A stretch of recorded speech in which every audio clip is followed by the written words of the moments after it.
పార్వతీపురం మాన్యం జిల్లా గుమ్మలక్ష్మీపురం మండలం దుడ్డుకల్లు panchayat గాండ్రగడ్డ check dam పరిశీలించిన కురుపాం ఎమ్మెల్యే తోయిక జగదీశ్వరి. ఆమె మాట్లాడుతూ గత ప్రభుత్వంలో చెక్ డ్యాంలకు ఎటువంటి నిధులు మంజూరు చేయకుండా రైతులకు మొండి చేయి చూపించారని ఆమె తెలియజేశారు. అదేవిధంగా లోవముఠా ప్రాంతంలో గాండ్రగడ్డ చెక్ డ్యాం నుండి నీళ్లు విడుదల చేస్తే సుమారు 7-8 ఊర్లకు నీరు అందుతుందని, దాదాపు 1600 ఎకరాలకు సాగునీరు అందించడం జరుగుతుందన్నారు. చెక్ డ్యాం పనులను సంబంధిత అధికారులు త్వరగా మరమ్మతులు చేపట్టి నీటిని విడుదల రైతులకు సాగునీరు అందేలా చర్యలు తీసుకోవాలని ఆదేశించారు.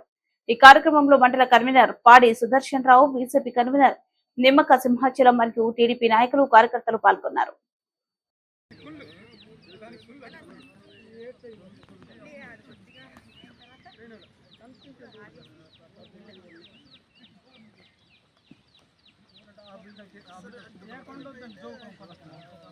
అది ఫోటో తీ, కలర్ ఫోటో నేను కలర్ ఫోటో తీసి కడిగించేసి దీంట్లో పెట్టేసి